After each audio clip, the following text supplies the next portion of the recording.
Perkenalkan, saya Zahra Nufus, guru kimia di SMA IPA Al-Fitiyah Kuburaya. Saya adalah mahasiswa PPG dalam jabatan Angkatan 4 tahun 2021 di Universitas Syiah Kuala Aceh.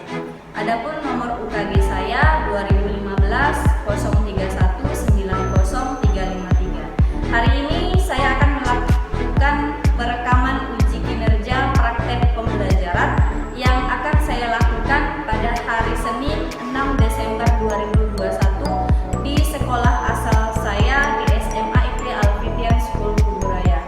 Dan ini yang ada di tangan kanan saya adalah formulir pendaftaran uji kinerja.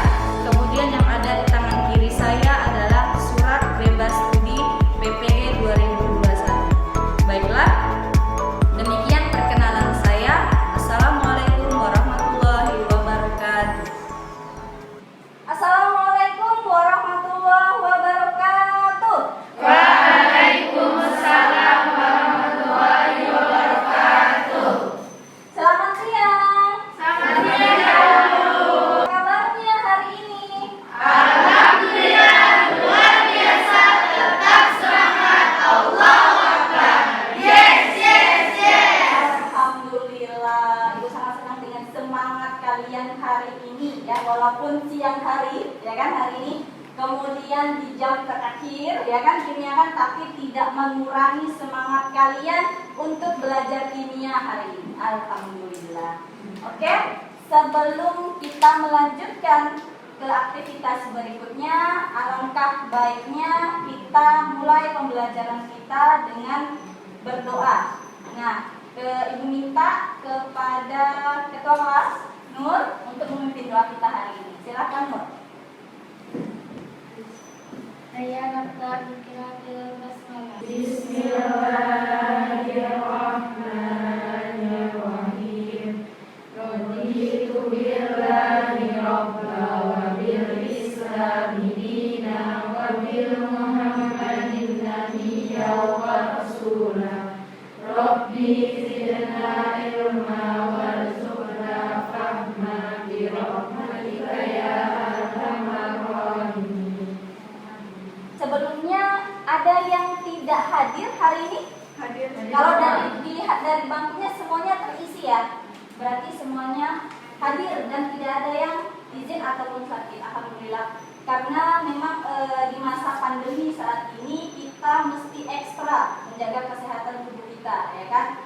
Yang paling penting adalah bagaimana cara kita menjaga imun kita, menjaga kesehatan kita dengan beberapa cara. Mungkin kalau di kelas kita harus menggunakan masker atau seperti Ibu Nia, kemudian harus menjaga jarak. Alhamdulillah hari ini sudah menggunakan masker dan menjaga jarak. Nah, tadi berhubungan dengan protokol kesehatan. Ibu lihat semuanya sudah menggunakan masker ya, alhamdulillah. Jadi walaupun kita di sini melakukan pembelajaran langsung, tetapi kita tetap menjaga protokol kesehatan. Nah, alangkah baiknya kita cek kebersihan kelas kita. Mungkin yang ada sampah di sekitar kalian, mohon untuk dibuang ke tempat sampah. Silakan, ayo. Sekiranya ada sampah, dibuang ke tempat sampah agar nanti kelas kita terlihat bersih, nyaman kita untuk belajar hari ini. Baik, Ibu ucapkan terima kasih kepada kalian karena telah menjaga kebersihan kelas kita, sehingga mungkin nanti kegiatan pembelajaran kita hari ini bisa lebih nyaman ya kan, dengan ruangan yang bersih. Kemudian boleh Ibu cek dulu persiapan belajar kalian hari ini. Laptop sudah dikonekkan ke internet? Sudah. Sambil dikoneksikan ke internet karena hari ini kita akan menggunakan jaringan internet dalam pembelajaran kita hari ini. Sudah ya? Buku paket sudah dibawa? Sudah. Oke. Sebelumnya ya, Ibu ingin mengingatkan kembali ya aturan pembelajaran atau kesepakatan kelas kita di kelas kimia. Nah, apa saja? Yang pertama, ayo diingat. Menerapkan protokol kesehatan. Oke, yang pertama menerapkan protokol kesehatan. Semuanya sudah. Sip, yang kedua. Belajar sudah kita lakukan. Yang ketiga. Siswa dan guru wajib berbicara. Siswa dan guru wajib berbicara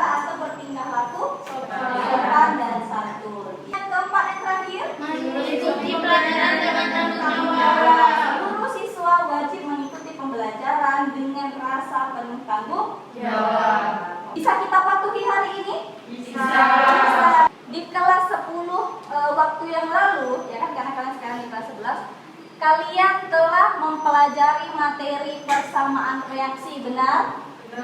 Ya, benar. Kemudian pada materi persamaan reaksi waktu di kelas 10 yang lalu, itu persamaan reaksi yang kalian pelajari itu adalah persamaan reaksi yang searah atau tidak dapat balik, yang ditandai dengan arah panah satu panah. Seperti yang Ibu tampilkan, ini salah satu persamaan reaksi yang di sini merupakan persamaan reaksi yang searah atau tidak dapat balik, ya kan? Karena di sini tandanya arah satu arah kena panah.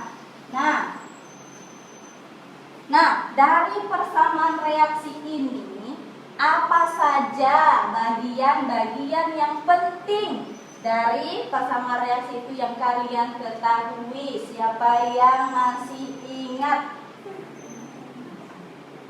Persamaan reaksinya ditulis dengan satu anak panah. Ya, oke, good. Ada lagi? Ya. Aq jenis zatnya berupa larutan, L jenis zatnya berupa cairan, S jenis zatnya berupa padatan, dan G jenis zatnya berupa gas. Oke, itu fase zat ya, menggambarkan fase zat, bahwa fase zat itu ada beberapa macam: aqueous, larutan, padatan, dan cairan. Oke, ada lagi? Ya, Bu. Oke, lapis dulu deh. Jadi reaksinya itu akan berhenti ketika salah satu atau semua reaktan itu habis. Reaksi akan berhenti ketika salah satu reaktannya habis atau semuanya habis. Good. Ada lagi? Ya, Nur dulu ya, karena Nur sudah mengangkat tangan tadi. Silakan Nur. Reaksi berlangsung tuntas atau berkesudahan. Reaksi berlangsung Tuntas atau atau berkesudahan. berkesudahan, artinya ketika reaktannya habis maka reaksinya Sudah berhenti. selesai. Selesai. Oke, ada lagi? Ya, Laura. Produk tidak dapat terurai jadi zat reaktan. Produk tidak bisa terurai menjadi reaktan. Bagus sekali jawabannya. Ada lagi? Oke, kalau tidak ada, bagus sekali ya jawabannya. Kita berikan tepuk tangan. Nah, tadi kan sudah disampaikan ya beberapa bagian penting dari sebuah persamaan reaksi. Nah, berkaitan dengan tadi yang kalian jawab, coba pertanyaan Ibu nih ya, pertanyaan Ibu, apakah tadi kan dari persamaan reaksi yang Ibu tampilkan itu arah panahnya satu, arah anak panah. Nah, pertanyaan Ibu, apakah ada jenis persamaan reaksi yang dia bisa dapat balik? Kayak tadi Nur jawab reaksinya berkesudahan, Bu, berhenti apabila reaktannya habis. Nah, pertanyaan Ibu, apakah ada persamaan reaksi yang dia bisa balik gitu ya, atau mungkin dia bisa dari produk bisa berubah menjadi reaktan, kemudian bisa berubah menjadi produk lagi, atau anak panahnya tidak hanya satu? Nah, itu pertanyaannya. Ada dua fenomena, silakan perhatikan apa yang Ibu tampilkan. Fenomena pertama, fenomena apa?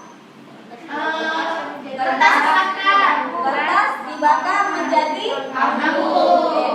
Nah, kita ke fenomena pertama dulu ya. Nah, pada fenomena pertama, ya kan, di sini menggambarkan reaksi yang terjadi, apakah reaksi yang berkesudahan atau tuntas, atau reaksi yang mungkin dapat balik, atau misalnya abu bisa jadi lagi ke kertas. Berkesudahan. Berkesudahan.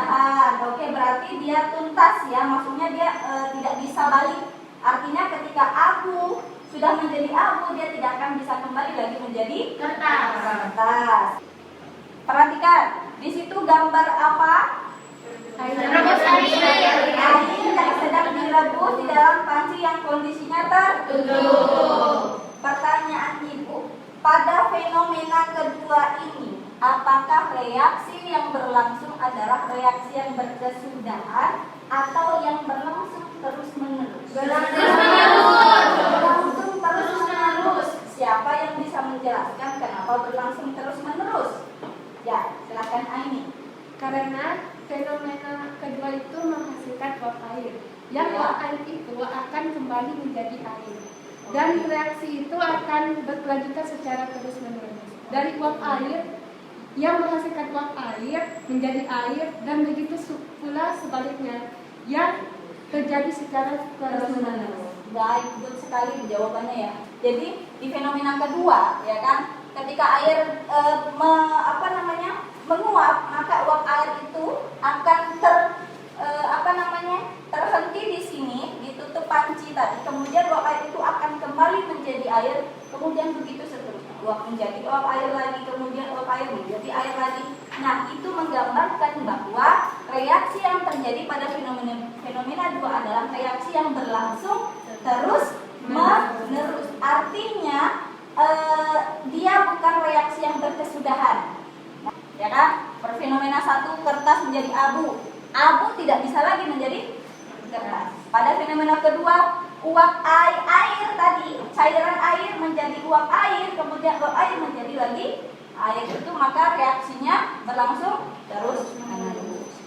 Nah, dari sini kita dapat mengetahui bahwa suatu reaksi kimia itu ternyata bisa berlangsung secara terus menerus. Ya kan? Nah, untuk mengetahui lebih lanjut seperti apa sih, ya kan, reaksi yang berlangsung terus menerus, kemudian apa sih contohnya, mari kita pelajari bersama-sama hari ini. Bisa? Kompetensi dasar yang harus kalian capai hari ini adalah kompetensi dasar 3.6 dan 4.6. Kemudian indikator yang harus dicapai ada 4. Nah, kalian bisa baca sendiri di situ ya. Itu yang paling penting. Tujuan pembelajaran yang harus kita capai hari ini. Yang pertama, menganalisis apa itu kesetimbangan dinamik. Yang kedua, dapat menganalisis kesetimbangan homogen dan heterogen. Artinya dapat membedakan yang mana kesetimbangan homogen, yang mana kesetimbangan heterogen. Yang ketiga, mungkin kalian dapat menentukan rumus aksi dan kasus. Karena itu adalah tahapan kesetimbangan yang akan kita pelajari. Yang terakhir, menyajikan hasil diskusi. Setelah selesai diskusi, hasil diskusinya disajikan di depan kelas. Bisa kita capai hari ini? Nah, bisa. Nah, kenapa kalian harus mempelajari tentang pembelajaran hari ini atau materi hari ini? Sangat banyak manfaatnya dan sangat penting ya untuk diri kita masing-masing. Yang pertama, dengan kalian mungkin mempelajari tentang kesetimbangan kimia, ternyata kita bisa mengetahui bahwa banyak sekali fenomena kesetimbangan kimia yang terjadi dalam kehidupan. Nah, yang kedua, kenapa kalian harus belajar materi hari ini? Ternyata kalau kalian tidak belajar materi hari ini, kalian tidak bisa memahami atau mempelajari konsep-konsep kimia yang lain untuk menyampaikan dengan kegiatan kita pada hari ini. Nah, yang pertama nanti akan kita awali dengan pretest. Yang kedua nanti akan diberikan sebuah permasalahan. Tapi nanti permasalahannya akan dipecahkan dalam kelompok diskusi. Nah, kita diskusi. Kemudian nanti ibu minta kalian untuk mengembangkan hasil diskusi. Kemudian habis itu presentasi seperti biasa presentasi kelompok. Yang terakhir akan ibu akhiri dengan post test. Nah, sebelum kita melanjutkan ke aktivitas berikutnya, seperti yang ibu sampaikan tadi, akan kita awali dengan pretest. Nah, pretestnya ada di Google Classroom. Sudah ibu share di Google Classroom, bentuknya Google Form. Silahkan diakses, tapi mohon sebelum diakses semua buku ditutup dulu. Buku paket atau yang ada di atas juga ditutup dulu, tutup saja, tidak apa-apa. Nah, sudah? Kalau sudah, silakan masing-masing buka Google Classroom untuk mengakses pretest di Google Form-nya. Silakan.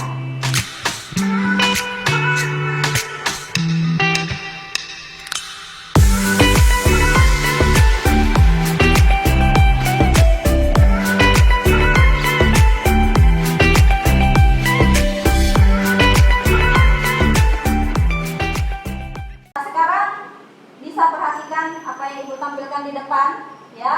Di sini ada sebuah permasalahan, ya kan? Nah, berarti kalau di situ ditulis permasalahan pertama, berarti ada permasalahan kedua dan ketiga, ya. Nah, permasalahan pertama, coba dilihat ini gambar apa? Ada yang tahu? Enggak, ini eskalator. Eskalator. Nah, kemudian ada siapa nih?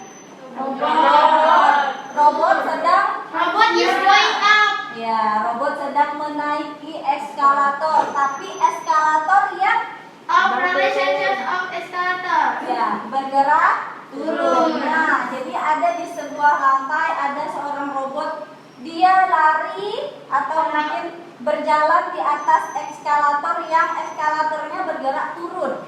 Nah, pertanyaannya, apakah si robot tadi bisa sampai ke lantai berikutnya? Pertanyaan kedua, apa yang terjadi apabila kecepatan lari atau jalan si robot itu sama dengan kecepatan turunnya eskalator? Apa yang terjadi? Lanjut ke permasalahan kedua.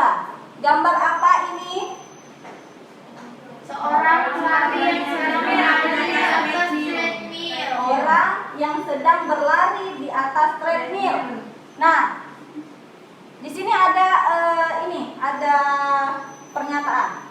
Sejatinya seorang pelari ini ketika dia berlari di atas treadmill, dia tidak bergerak maju ataupun mundur.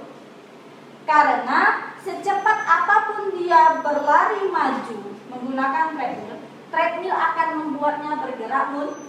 Kalau kita maju selaju apapun, tapi treadmill akan membuat kita mundur.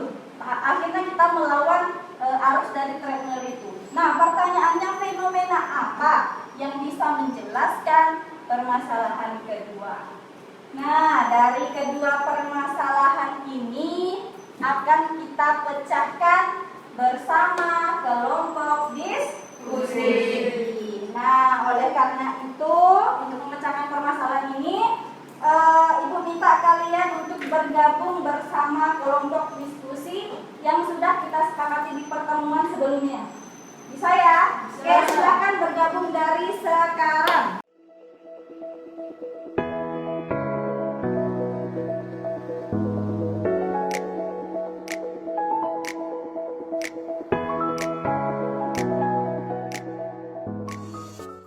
Oke, sudah berada di kelompok diskusi? Sudah ya? Oke, baik, ini Bu bagikan kalian LKPD-nya. Ini yang harus kalian pecahkan karena permasalahan tadi sudah ada di dalam LKPD ya. Nah, ini untuk kelompok, ini kelompok 2, di situ kelompok 1. Sebelum berdiskusi ya, Ibu ingin memberikan pengarahan dulu sedikit. Jadi nanti di Google Classroom itu sudah Ibu share handout atau video pembelajaran juga sudah Ibu share. Kemudian ada beberapa situs juga Ibu share di Google Classroom untuk kalian gunakan dalam berdiskusi atau memecahkan permasalahan yang ada di dalam LKPD. Nah, nanti boleh mengkaji referensi lain yang ada di internet juga tidak apa-apa. Silakan kalian membuka situs apapun untuk memecahkan permasalahan yang ada di dalam LKPD. Ibu beri waktu 15 menit cukup ya? Oke, cukup. Nah, silakan berdiskusi dari sekarang.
kalian untuk memindahkan hasil diskusi kalian tadi ke dalam LKPD yang ada di Google Classroom. Jadi nanti disalin tuh hasil diskusi kalian ke dalam LKPD yang ada di Google Classroom. Nah, nanti yang akan dipresentasikan itu ada bagian-bagiannya. Kelompok 1 presentasi tentang konsep kesetimbangan dinamis dan ciri-ciri kesetimbangan dinamis. Bisa ya? Kelompok 2 presentasinya tentang tetapan kesetimbangan, bagaimana cara menentukan rumus KC dan KP untuk kesetimbangan homogen dan heterogen. Nah, juga nanti kelompok 2 itu kita untuk menjelaskan apa perbedaan kesetimbangan homogen dan heterogen. Bisa dipahami? Bisa. Oke, kalau begitu silahkan disalin hasil diskusinya kepada LKPD yang ada di Google Classroom. Silakan.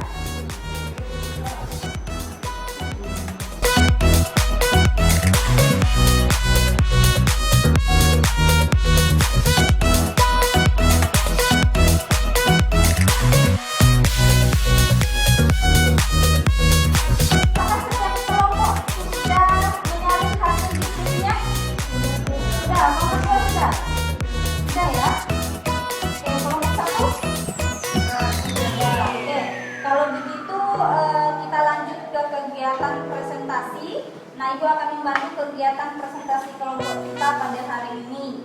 Nah, Ibu persilahkan dulu kepada kelompok 1 untuk presentasi di depan kelas. Kami dari kelompok 1 akan mempresentasikan tentang konsep kesetimbangan dinamis. Dalam seseorang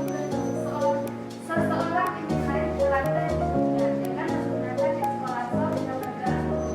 Pertanyaannya, apakah dia bisa sampai ke lantai berikutnya? Jawaban, tidak akan bisa sampai ke lantai berikutnya. Dikarenakan gerakan eskalator yang digunakan berlawanan arah dengan gerakan si robot. Pertanyaan kedua, apakah yang terjadi jika kecepatan jalan orang tersebut sama dengan kecepatan turun eskalator? Jawabannya, jika kecepatan jalan lari si robot sama dengan kecepatan turunnya eskalator, maka laju reaksi sama dengan laju reaksi balik, atau dinamakan dengan keadaan sempurna. Dari yang apa dipresentasikan tadi, apakah ada kelompok lain yang menanggapi atau bertanya? Ya, silakan. Saya Aisyah Putri dari kelompok kedua ingin bertanya, mengapa pada kesetimbangan tidak terjadi perubahan makroskopis? Oke, silakan berdiri. Tadi yang pada gambar yang ditampilkan di seorang pelari yang berlari di atas treadmill tadi itu, Ya. apakah pelari tersebut mengalami kesetimbangan dinamis? Oke, silakan Nur. Ini ditampung dulu ya pertanyaannya. Berdiri Nur. Perubahan yang terjadi secara terus-menerus, Nah, sudah ada 3 pertanyaan ya untuk kelompok 1. Tadi pertanyaannya bagus sekali. Nah, silakan dijawab oleh kelompok 1. Oke, Farah, silakan. Untuk pertanyaan pertama tadi, mengapa pada kesetimbangan tidak terjadi perubahan makroskopis? Jadi perubahan makroskopis kan yang bisa dilihat oleh penglihatan mata normal kan. Jadi kalau di kesetimbangan dunia tuh reaksi itu kelihatannya tuh berhenti, padahal dia tidak berhenti kan, reaksi maju dan reaksi mundur terus berjalan. Tapi konsentrasi dari reaktan dan produk itu tidak berubah. Nah, proses berjalannya reaksi yang terus berjalan tidak bisa dilihat secara kasat mata atau kuping makroskopis. Oke, bagus sekali jawabannya. Bagaimana tadi sampai bertanya? Oke, bagaimana Aisyah jawabannya? Oke, sangat jelas. Jawaban yang kedua, pertanyaan kedua. Oke, yang kedua, silakan. Saya akan menjawab pertanyaan yang kedua, yaitu ya, apa di gambar yang ditampilkan tadi, yaitu seorang pelari yang berlari di atas treadmill. Apakah pelari tersebut mengalami keseimbangan dinamis? Ya, pelari tersebut mengalami keseimbangan dinamis karena sejatinya pelari tidak bergerak maju ataupun mundur, dan laju gerakan maju di pelari sama dengan laju gerakan mundur pada treadmill. Apabila laju reaksi maju sama dengan laju reaksi balik, maka akan terjadi keseimbangan.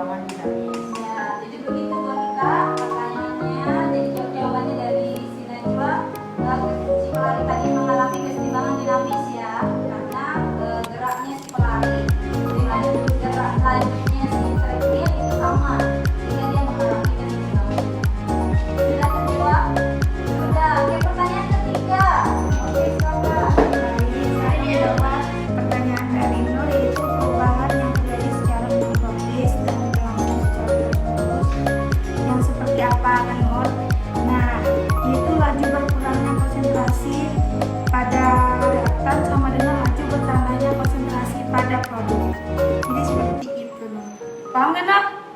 Paham. Ya, jadi yang dimaksud perubahan secara mikroskopis kan berarti yang tidak dilihat oleh kasat mata. Yang dimaksudkan itu yang terjadi itu nanti akan ada perubahan penghasil produk sama penguraian reaktan itu akan berlangsung terus menerus, tapi itu tidak terlihat oleh kasat mata kita. Akan itu dilihat secara mikroskopis. Itu terus terjadi, tapi itu tidak bisa kita gunakan. Perubahan seperti itu. Bisa dipahami, Nur? Bisa. Oke. Tidak ada pertanyaan lagi? Kalau tidak ada, kita berikan aplaus untuk kelompok kami. Selanjutnya, Ibu persilakan kepada kelompok 2 untuk mempresentasikan hasil diskusinya. Kebetulan sudah maju di depan ya. Silakan, Ibu persilakan. Kami akan menjelaskan tentang kesetimbangan. Perhatikan data tabel di bawah ini. Menurunkan ini reaksi, ini produk. Kalau data produk bukan reaksi. Jadi yang ini di bawah ini. Nah, ini dapat dua dari depannya nilai konstantannya. Berdasarkan jawaban pada poin A, anak studi siswa rumus tetapkan kesetimbangan untuk reaksi N2O4. Silakan kepada kelompok 1 yang ingin bertanya. Ada? Ya, Aini. Silakan Aini. Berdiri Aini. Pertanyaannya, apakah pada kesetimbangan homogen fase Z yang terlibat hanya gas dan larutan? Silakan berdiri. Saya dari kelompok 1 ingin bertanya, mengapa fase padat dan cair tidak dapat dimasukkan dalam rumus KC? Silakan berdiri. Mengapa pada rumus KP hanya melibatkan fase Z gas saja? Silakan dijawab oleh kelompok 2. Silakan siapa yang menjawab? Saya akan menjawab dari pertanyaan ini. Apakah pada kesetimbangan homogen fase zat yang terlibat hanya gas dan larutan? Jawabannya tidak, massa padat maupun cairan juga. Oke, jawabannya apa? Bisa padat sama cairan. Ya, jadi tidak hanya larutan dan gas ya, tapi padat dan cairan ternyata juga bisa. Oke, sudah puas ya dengan jawabannya? Pertanyaan yang kedua? Oh ya, ini silakan Irin. Jadi di sini pertanyaan Alia, mengapa fase padat dan cair tidak dilibatkan dalam rumus KC? Karena konsentrasinya pasti selalu tetap, jadi densitas dan massa jenisnya tidak berubah. Oke, karena konsentrasinya apa tadi? Selalu tetap. Jadi kenapa konsentrasinya tetap? Karena densitasnya tidak berubah. Akhirnya dia tidak dilibatkan ya di dalam rumus. Oke, bagus sekali jawabannya. Pertanyaan yang ketiga, Laura. Itu pertanyaan dari kita, mengapa pada rumus KP yang hanya terlibat ke fase gasnya? Karena KP itu merupakan ketetapan kesetimbangan berdasarkan tekanan pasial, yaitu dia tuh yang terlibat tuh hanya dipengaruhi oleh tekanan, yaitu yang punya tekanan itu gas. Jadi gas. Oke, kenapa hanya gas saja? Karena ini KP itu kan berdasarkan tekanan parsial yang dipengaruhi oleh tekanan itu kan hanya fase gas. Makanya yang dilibatkan adalah fase gas saja. Bagus sekali jawabannya. Ada lagi yang ingin ditanyakan dari kelompok satu? Tidak ada. Kalau tidak ada, Ibu silakan kepada kelompok 2 untuk diskusi kita.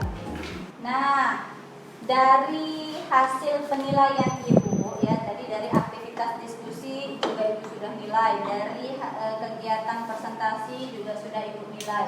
Kemudian dari hasil LKPD yang kalian isi itu juga sudah Ibu nilai. Nah, dari penilaiannya sudah dapat akumulatifnya, Ibu dapatkanlah kelompok terbaik. Nah, hanya satu tapi kelompok terbaiknya hari ini. Ya. Ya, karena dilihat dari nilai yang lebih tinggi ya dari kedua kelompok yang ada. Padahal hari ini hanya ada 2 kelompok. Nah, siapa kelompok terbaiknya hari ini? Jatuh kepada kelompok 1. Oke, dari hasil presentasi kelompok 1 maupun kelompok 2 tadi sudah Ibu lihat Ibu coba analisis ya hasil dari diskusi yang sudah kalian presentasikan. Nah, kalau dari konsepnya itu sudah benar, kemudian kalau dari jawaban yang kalian isikan di dalam LKPD itu juga sudah tepat ya. Hanya saja mungkin Ibu ingin memberikan sedikit penguatan materi atau konsep agar kalian lebih memahami materi hari ini ya, untuk menambah wawasan kalian tentang materi hari ini. Nah, silakan perhatikan ke depan materi yang akan Ibu sampaikan sedikit. Nah, bisa terlihat? Bisa ya. Oke. Yang pertama di sini reaksi itu terbagi menjadi 2, reaksi reversibel dan irreversibel. Reaksi reversibel itu yang 2 arah.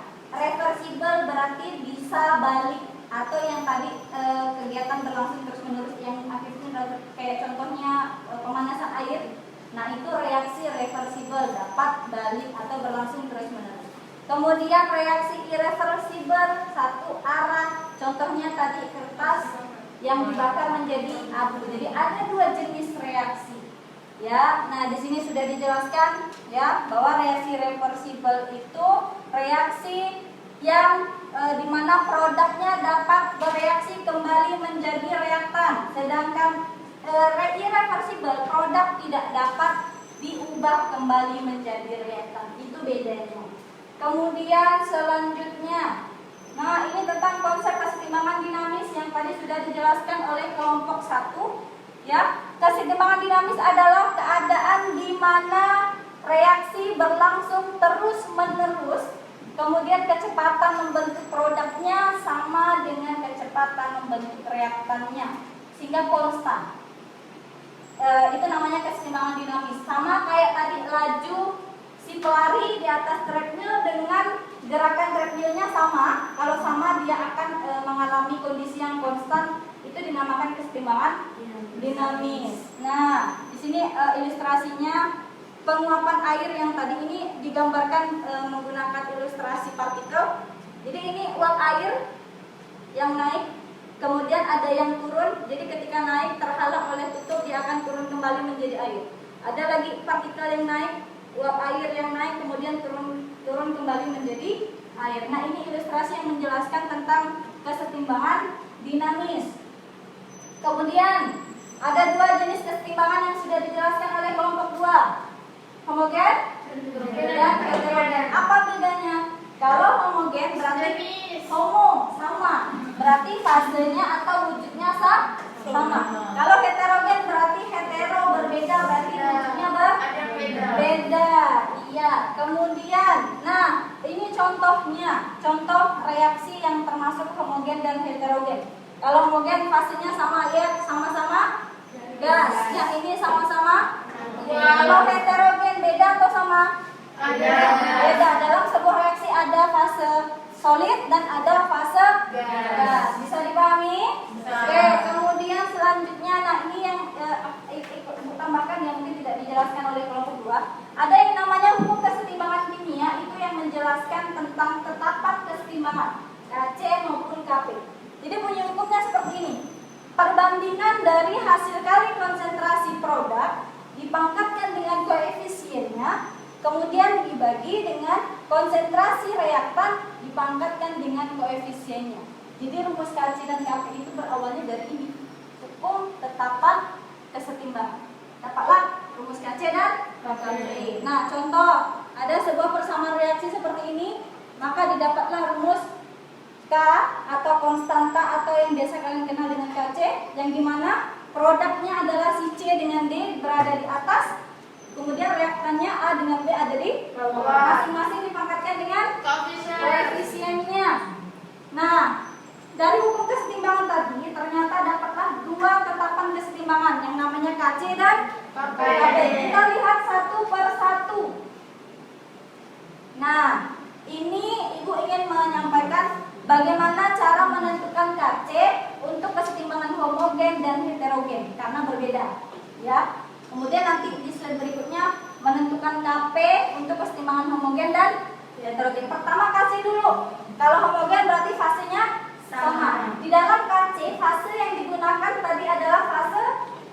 gas dan Air, aqua dan gas dan aqueous atau gas dan larutan. Kebetulan reaksi ini fasenya gas, jadi dimasukin semua, ya kan? Kemudian kalau heterogen berarti fasenya berbeda. Apa saja yang masuk ke dalam rumus kaca tadi? Gas dan aqua. Lihat, kita perhatikan di sini ada gas, ada solid, ada gas, ada gas. Yang masuk ke dalam kaca siapa? Gas saja. Gas saja. Kemudian bagaimana dengan Kp? Penulisan Kp untuk keseimbangan homogen dan heterogen. Kalau homogen berarti reaksinya kan sama tuh.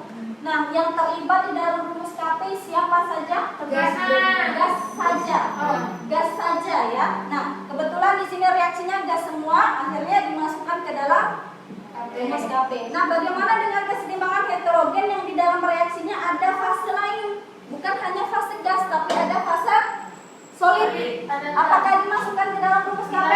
Hanya gas saja. Lihat, pada rumus Kp-nya solid tidak diperhitungkan, berarti solid tidak dimasukkan ke dalam rumus Kp. Sampai di sini bisa dipahami? Bisa. Alhamdulillah. Kita sudah berada di penghujung akhir pembelajaran sebenarnya. Nah, dari apa yang Ibu sudah jelaskan, ada yang mungkin belum kalian pahami atau mungkin ada yang ingin kalian tanyakan? Ada? Ada? Tidak ada. Sudah paham semua? Alhamdulillah. Nah, kalau sudah paham, Ibu ingin meminta kalian untuk mencoba menyampaikan kesimpulan dari materi kita hari ini. Bisa? Siapa yang bisa menyampaikan kesimpulannya? Silakan. Ya, silakan berdiri. Kesetimbangan kimia bersifat dinamis, artinya pada saat terjadi keadaan seimbang, reaksi seolah-olah berhenti atau tidak tampak perubahan secara makroskopis, tetapi sebenarnya secara mikroskopis reaksi masih berlangsung. Silakan, Elda. Baik, di sini akan menunjukkan laju reaksi ke arah produk sama dengan laju reaksi ke arah reaktan. Terus, secara makroskopis tidak terjadi perubahan, yaitu suhu, tekanan, konsentrasi, dan densitas tetap. Oke, yang ketiga, secara mikroskopis perubahan berlangsung secara terus-menerus. Oke, reaksi bersifat dua arah dan berlangsung terus-menerus.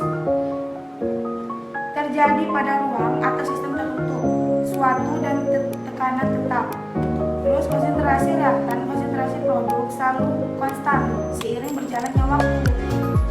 Terus laju reaksi maju sama dengan laju reaksi balik. Nah, ini. Berdasarkan fase zat yang terlibat dibagi menjadi dua. Yang pertama ada kesetimbangan homogen, yang zat yang terlibat itu dalam reaksi itu sama. Dan yang kesetimbangan kedua kesetimbangan heterogen. Fase zat yang terlibat itu reaksi yang berbeda.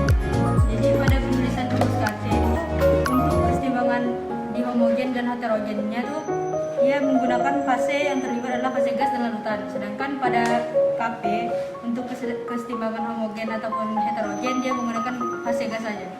Setelah ini ya, ini ingin meminta kalian untuk menyampaikan komentar terhadap pembelajaran kita hari ini. Nah, Ibu berharap kalian menyampaikan dengan tulus, dengan jujur ya. Untuk apa? Untuk perbaikan pembelajaran kita berikutnya. Semangat kawan. Sebenarnya karena apa tuh?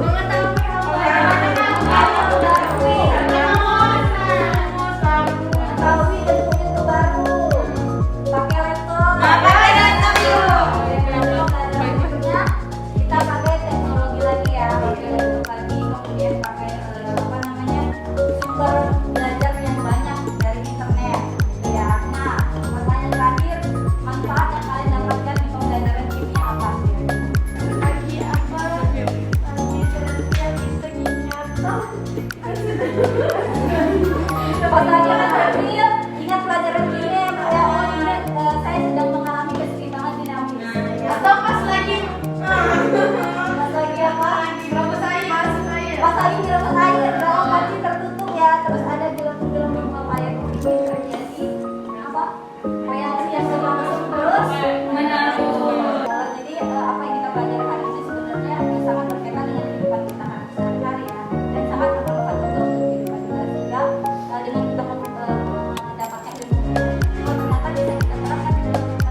Silakan.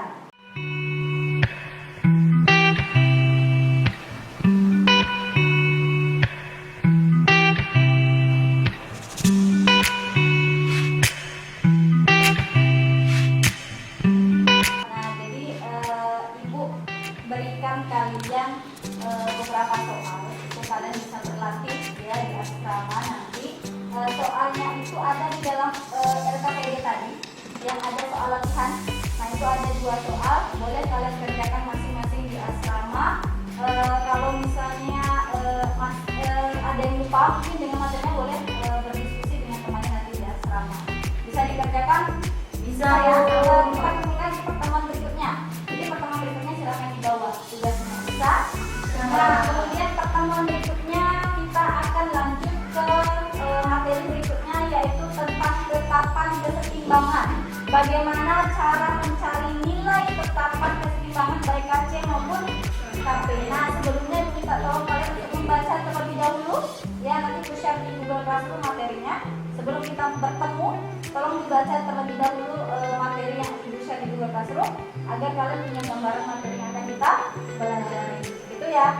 Nah, kalau sudah, kita tutup pembelajaran hari ini. Sebelumnya kita berdoa dulu ya. Sebelum kita menutup pembelajaran hari ini, kita berdoa dulu kepada ketua kelas. Nur, Ibu persilakan untuk memimpin doa. Ayana tatim bilhamdalah waktu majelis.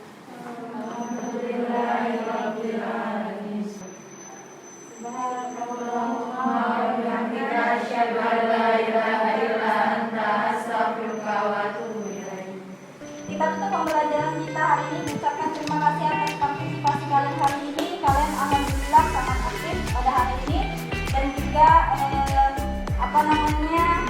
sangat semangat ya hari ini karena tadi ketika presentasi ada tanya jawab antara kelompok. Nah, Ibu ucapkan terima kasih atas partisipasinya. Ibu tutup dengan assalamualaikum warahmatullahi wabarakatuh.